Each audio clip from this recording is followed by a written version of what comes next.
Hi friends, welcome to Vanshi cafeteria. நம்மளோட சேனலில் ஒரு சவுத் இண்டியன் லஞ்ச் ரெசிபி எப்படி செய்கிறதுன்னு பார்க்க போகிறோம். தட்டைப்பயிறு புளிக்குழம்பு, சீனி அவரைக்காய் பொரியல். இந்த குழம்பு வந்து ரெண்டு விதமாக பண்ணலாம். ஒன்று வந்து பருப்பை வறுத்து அதை வேக வச்சும் புளிக்குழம்பு பண்ணலாம். இல்லை அப்படின்னா பருப்பை நல்லா 8 மணி நேரம் ஊற வச்சு அதை வேக வச்சும் புளிக்குழம்பு பண்ணலாம். நம்ம வந்து ட்ரை ரோஸ்ட் பண்ணி எப்படி புளிக்குழம்பு பண்ணுறதுன்னு பார்க்க போகிறோம்.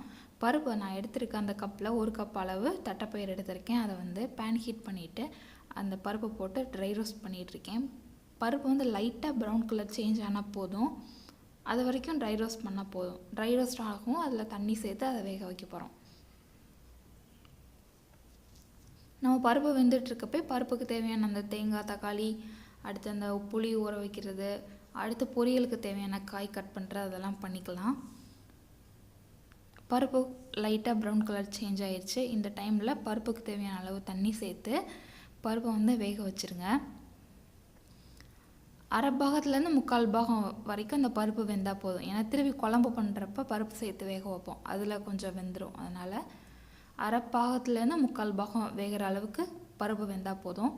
புளியை ஊற வச்சுக்கோங்க. குழம்புக்கு தேவையான அளவு புளி, 1 தக்காளி, 1 வெங்காயம், 3 ஸ்பூன் தேங்காய் துருவல் சேர்த்து அதை அரைச்ச பேஸ்ட் ரெடி பண்ணி வச்சுருக்கேன். நான் பருப்பு வந்து ஓரளவு 3/4 பாகத்துலேருந்து அரை பாகம் அளவுக்கு வேகணும். இங்கே பருப்பு வெந்துட்டுருக்கப்போ நம்ம ரைஸும் ரெடி பண்ணிடலாம். ரைஸ் வந்து குக்கரில் பண்ணி சாப்பிட்றத விட வடித்து சாப்பிட்றது வந்து உடம்புக்கு ரொம்ப நல்லதுன்னு சொல்கிறாங்க. மோஸ்ட்லி இப்போ குக்கரில் நம்ம சாப்பிட்றதுனால தான் சுகர் நிறையா வருது, மனுஷனுக்கு வந்து சுகர் அதிகமாக வருது அப்படின்னு சொல்கிறாங்க. அதனால் மோஸ்ட்லி நம்ம சாதத்தை வடித்து சாப்பிட்றது ரொம்ப நல்லது. இப்போ வந்து பருப்பு வந்து ஹீட் பண்ணி அதை வேக வச்சு தனியாக எடுத்தாச்சு. அதே பேனை கழுவிட்டு அந்த பேனில் நம்ம குழம்பு வைக்க போகிறோம். பேன் நல்லா ஹீட் ஆனதும் அது குழம்புக்கு தேவையான அளவு 2லேருந்து 3 ஸ்பூன் எண்ணெய் சேர்த்துக்கோங்க. தாளிக்கிறதுக்கு கடுகு, உளுந்து, வெந்தயம். புளி குழம்புக்கு எப்போயுமே வெந்தயம் சேர்த்து பண்ணிங்க அப்படின்னா அந்த புளி சேர்க்க பண்ணுறதுனால கொஞ்சம் அந்த ஹீட்டாக இருக்கும். அதை தணிக்கிறதுக்காக வெந்தயம். அடுத்து தேங்காய், தக்காளி, வெங்காயம் அரைச்ச அந்த பேஸ்ட்டு, அதை கழுவுன தண்ணி, அடுத்து புளி கரைச்ச தண்ணி எல்லாம் சேர்த்தாச்சு. இப்போ வந்து அந்த வேக வச்ச பருப்பு இருக்குல்ல, அரை பாகத்துலேருந்து 3/4 பாகம் அளவுக்கு வேக வச்சு அந்த பருப்பை அந்த தண்ணியோடு சேர்த்துருங்க. தண்ணியை வடிச்சிடாதீங்க, அதோட சத்தெல்லாம் போயிடும். அதையும் சேர்த்து நல்லா அந்த தக்காளி, வெங்காயம், புளி அதோட பச்சை வாசனைலாம் போகிற அளவுக்கு அது கொதிக்கணும். கொதிக்கிற அளவுக்கு வெயிட் பண்ணுங்கள். இப்போ நல்லா கொதிக்குதா, இந்த டைமில் நம்ம இந்த குழம்புக்கு தேவையான மசால் பொடியெல்லாம் சேர்த்துடலாம். 1/4 ஸ்பூன் மஞ்சள்தூள், அடுத்து இந்த குழம்புக்கு தேவையான அளவு மிளகாய்த்தூள். உங்களோட காரத்துக்கு ஏற்ற மாதிரி மிளகாய்த்தூள் போட்டுக்கோங்க. அடுத்து குழம்பு மிளகாய்த்தூள் ஒரு 3லேருந்து 4 ஸ்பூன் அளவு சேர்த்துக்கலாம். அடுத்து இந்த குழம்புக்கு நான் இன்னும் உப்பு சேர்க்கவே இல்லை. பருப்பு வேக வைக்கிறப்ப கொஞ்சமாக உப்பு சேர்த்தேன், அவ்வளோதான். அடுத்து இன்னும் குழம்புக்கு உப்பு நம்ம சேர்க்கல. அடுத்து குழம்புக்கு தேவையான அளவு உப்பும் நம்ம பார்த்து சேர்த்துக்கலாம்.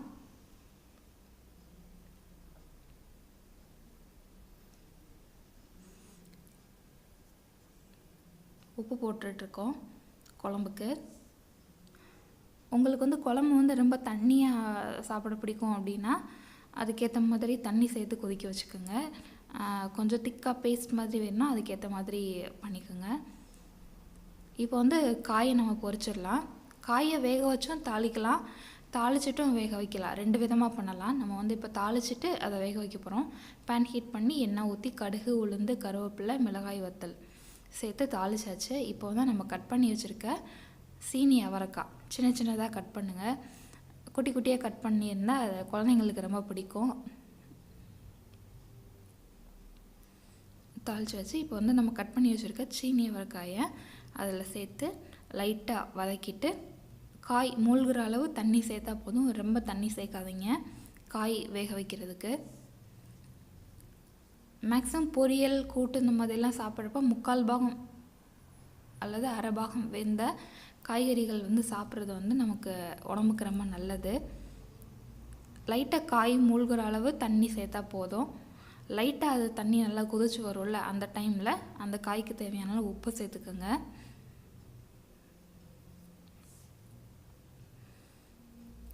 இது ஒரு பக்கம் வெந்துட்டுருக்கட்டும். இந்த சைடு வந்து நமக்கு குழம்பு கொதிச்சிட்ருக்கு. நமக்கு தேவையான அந்த திக்னஸ் வர அளவுக்கு குழம்பு கொதிக்கணும். இந்த டைமில் ரைஸை வந்து வடிக்கணும், வடித்து எடுத்து வச்சுக்கலாம். குழம்பு எங்களுக்கு தேவையான அளவு திக்னஸ்க்கு வந்துடுச்சு. இப்போ நான் ஃப்ளேம் ஆஃப் பண்ணிட்டேன்.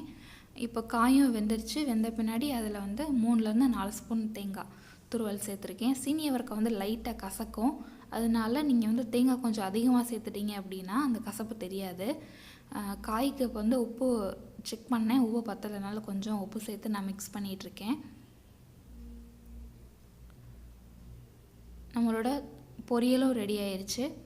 ரைஸ், தட்டைப்பயிறு குழம்பு, சீனி அவரைக்காய் பொரியல். இப்போ வந்து மாம்பழ சீசனுங்கிறனால மாம்பழம் வச்சு நம்மளோட சுவையான சவுத் இண்டியன் லஞ்ச் ரெடி ஆயிடுச்சு. நீங்களும் இதை உங்கள் வீட்டில் ட்ரை பண்ணி பார்த்துட்டு உங்களோட கமெண்ட்ஸை என்னோடய ஃபீட்பேக் செக்ஷனில் சொல்லுங்கள். இந்த சேனல் பிடிச்சிருந்துச்சி அப்படின்னா சப்ஸ்கிரைப் பண்ணுங்கள்.